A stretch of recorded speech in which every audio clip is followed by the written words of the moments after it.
تصور کن تو کشوری قدم میزنی که ارتفاعش از دریا پایین‌تره، ماشینا شنا میکنن و دوچرخه‌ها از ماشینا بیشترن. به هلند خوش اومدی، جایی که عجیبترین قوانین و جذابترین تناقض‌های دنیا رو توی یه شهر کوچیک میتونی ببینی. حالا اگه میخوای بفهمی چرا اینجا همش شبیه یه فیلم فانتزیه، تا آخر ویدیو همراه من باش. هلند سرزمین گل‌های لاله، آسیاب‌های بادی و دوچرخه‌ها با نام رسمی پادشاهی هلند با جمعیتی حدود 18 میلیون نفر 68مین کشور پرجمعیت جهان به حساب میاد و با مساحت 41543 کیلومتر مربع 134مین کشور دنیا از نظر مساحت محسوب میشه. پایتخت هلند شهر آمستردامه که یکی از توریستی ترین شهرهای اروپا به شمار میره. زبان رسمی کشور هلند زبان هلندی هستش و واحد پول این کشور یوروه. حکومت این کشور از نوع پادشاهی مشروطه با سیستم دموکراسی پارلمانیه. هلند تحت حکومت نخست وزیر این کشور یعنی دیک شوف اداره میشه. هلند تو قاره اروپا و در منطقه شمال غرب این قاره واقع شده و فقط با دو کشور همسایه است. از شرق با آلمان و از جنوب با بلژیک. هلند آب و هوای معتدل دریایی داره با تابستونای خنک، زمستونای ملایم، بارش‌های پراکنده و وزش بادهای شدید تو بیشتر ایام سال. رودهای راین، ماس، شلز و آمستل از مهمترین رودهای هلند هستند که توی حمل و نقل، کشاورزی و شکلگیری کانال‌های آبی این کشور نقش زیادی دارن. حدود 26% از زمینای هلند پایین‌تر سطح دریا قرار دارن و برای جلوگیری از آب گرفتگی و سیل این مناطق با استفاده از سیستم‌های پیشرفته‌ای مثل سدها و آببندهای عظیمی به نام دلتا ورکس محافظت میشن. این پروژه‌ها جزو شاهکارهای مهندسی دنیا به حساب میان و نقش مهمی توی حفظ امنیت و زندگی روزمره مردم هلند دارن. تاریخ هلند از قبایل جنگجوی ژرمن شروع میشه که تو این سرزمین ساکن بودن. مدت‌ها بعد هلند بخشی از امپراتوری عظیم روم شد و زیرساخت‌های اولیه تمدن تو اون شکل گرفت. اما نقطه عطف واقعی هلند تو قرن 17 اتفاق افتاد. زمانی که هلند بعد از 80 سال جنگ سخت بالاخره از چنگال اسپانیا رها میشه و عصر طلایی بی‌نظیری رو شروع میکنه. تو این دوره طلایی هلند به قدرت اول تجاری جهان تبدیل میشه. کشتی‌های هلندی همه اقیانوس‌ها رو فتح می‌کردن و هنرمندی مثل رامبراند دنیای هنر هلند رو متحول می‌کنه. اما تاریخ هلند فقط پیروزی نبود. این کشور تو جنگ جهانی دوم یکی از تاریک‌ترین فصل‌های خودش رو تجربه می‌کنه وقتی که نازی‌های آلمان اون رو اشغال می‌کنن. امروزه هلند با یادگیری از گذشته به الگویی برای جهان تبدیل شده. این کشور نه تنها یکی از بنیانگذاران اتحادیه اروپا بلکه تو زمینه آزادی‌های فردی و عدالت اجتماعی هم پیشرو حساب میشه. از قانونی کردن ازدواج همجنسگرایان تا سیاست‌های نوآورانه محیط زیستی، هلند ثابت کرده که میتونه هم سنت‌ها رو حفظ کنه و هم به سمت آینده پیش بره. هلند کشوری که روزگاری فقط زمینی باطلاقی بود، امروز به یکی از پیشرفته‌ترین و آزادترین جوامع جهان تبدیل شده.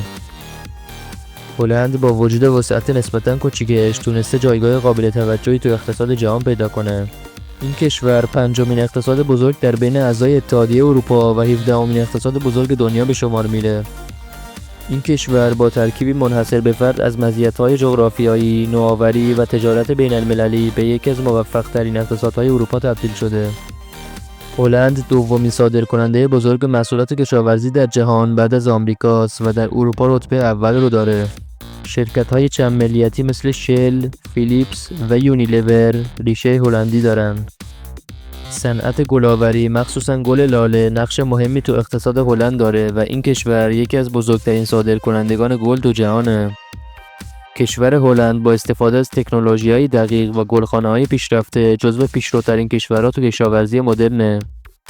هلند تو صنایع پیشرفته مثل بیوتکنولوژی، شیمی، پالایشگاه و تولید ماشین‌آلات مدرن فعاله و این صنایع نقش مهمی تو صادرات و اقتصادش دارن. آمستردام پایتخت هلند به عنوان یکی از مراکز مهم مالی اروپا به حساب میاد. کشور هلند در حال حاضر با چالش‌هایی مثل وابستگی به صادرات، بحران مسکن و گرانی املاک و همچنین مسائل زیست‌محیطی مثل تغییرات اقلیمی و بالا آمدن سطح آب دریا روبرو هستش. فرهنگ هلند یه ترکیب جذاب از سنت و مدرنیته است که با ویژگی‌های خاص خودش شناخته میشه. هلندیا آدمای رک، عملگرا و ساده پسند هستند که به برابری و آزادی‌های فردی اهمیت زیادی میدن. تو این کشور فرهنگ حرف زدن راست و پوسکنده رواج داره و تشریفات رسمی تو روابط اجتماعی چندان جایگاهی نداره. هنر و طراحی تو هلند جایگاه خیلی ویژه‌ای داره و آثار هنرمندان بزرگی مثل ورمیر و وینسنت فان گوخ نشون دهنده این اهمیت فرهنگیه. سبک زندگی ساده و سازگار با محیط زیست هم بخش جدا نشدنی از فرهنگ هلندیه که توی علاقه زیادشون به دوچرخه سواری و زندگی کنار کانال‌های آب به خوبی دیده میشه. از غذاهای معروف هلند میشه به استامپوت، هارینگ هلندی، پوفرتچز، بیتربالن و استروگوافل اشاره کرد که بخش مهمی از فرهنگ غذایی این کشور رو تشکیل میدن. جاذبه‌های گردشگری محبوب هلند هم شامل کانال‌های آمستردام، موزه ونگوگ، موزه ریکسمیوزیوم، دهکده‌های سنتی کیندرداک و زانسشانس و پارک گل کوکنهوف میشه که هر کدوم بخشی از زیبایی و فرهنگ خاص این کشور رو نشون میدن. هلند که همیشه تو نوآوری سر و گردن از بقیه بالاتره، کلی ماشینای عجیب و غریب داره که آدم رو شگفت زده میکنه. مثلا همین کانتا یا همون کشنده‌های سه‌چرخ رو ببینین که مخصوص مسیرهای دوچرخه سواری ساخته شدن و انقدر باریک هستن که باور کردنی نیست. یا این ماشینای آبی مثل آمفیباس رو تصور کنین که هم تو خیابون راه میرن و هم تو آب شنا میکنن. واقعا که کارایی شگفت انگیزی دارن. یه نمونه دیگه هم ماشینای کوچیک هستن، مثلا کارور که مثل موتورسیکلت میتونه کج بشه و حسابی آدمو سر ذوق بیاره. از اون طرف هلند با تولید خودروهای منحصر به فردی مثل لایتیر صفر که اولین ماشین خورشیدی تجاری جهانه و همینطور ونهای قدیمی داف با دنده‌های پلاستیکی همیشه تو صنعت ماشینای عجیبی قدم از بقیه کشورها جلوتر بوده. این کشور رو قطعا میشه آزمایشگاه واقعی خودروهای آینده دونست. خوراکی‌های ترسناک هلند واقعا میتونن برای خیلی از توریستا شوکه کننده باشن. یکی از عجیب‌ترینشون هارینگ هلندیه که در واقع ماهی شور خامه و هلندی‌ها اونو با پیاز میخورن. پوفرتچس هم شاید اولش شیرین و بی‌ضرر به نظر برسه، اما روش خاص خوردنش با چنگال و چاقو واقعا عجیبه. استامپوت که ترکیبی از پوره سیب زمینی و کلم له شده است، ظاهری کاملا دلنچسب داره. بیتربالن هم که تو پای سرخ شده هلندی هستن، موقع گاز زدن ممکنه با سس داغ داخلشون شما رو غافلگیر کنن. از خوراکی‌های عجیب دیگه میشه به کروکت‌های اشاره کرد که از دستگاه خودکار خریداری میشن. یعنی مثل خودپرداز پول میندازی توش، درش باز میشه و یه کروکت داغ برمیداری. فقط همیشه این سوال پیش میاد که این غذاها دقیقاً از کی اون تو بودن و چقدر تازن. پنیر کهنه با بوی تند و تیزش و سوسیس خونی که از خون خشک شده درست میشه از اون خوراکی‌های عجیب و غریب هلندی ان که واقعا فقط آدمای دل و جرأت‌دار میتونن امتحانش کنن. هلند مسطح‌ترین کشور جهانه و بلندترین نقطه‌اش یعنی والسربرگ تنها 322 متر ارتفاع داره که برای یک کشور اروپایی عدد خیلی کمیه. هلند با 23 میلیون دوچرخه برای 18 میلیون نفر بهشت دوچرخه سوارهاست و دوچرخه سواری جزو سبک زندگی مردم این کشوره. هلند که به سرزمین گل‌ها معروفه، بزرگترین صادرکننده گل در جهانه. حدود 88% از گل‌های زینتی دنیا از این کشور تأمین میشن که این آمار نشون دهنده جایگاه ویژه هلند تو صنعت گل‌آوری جهانه.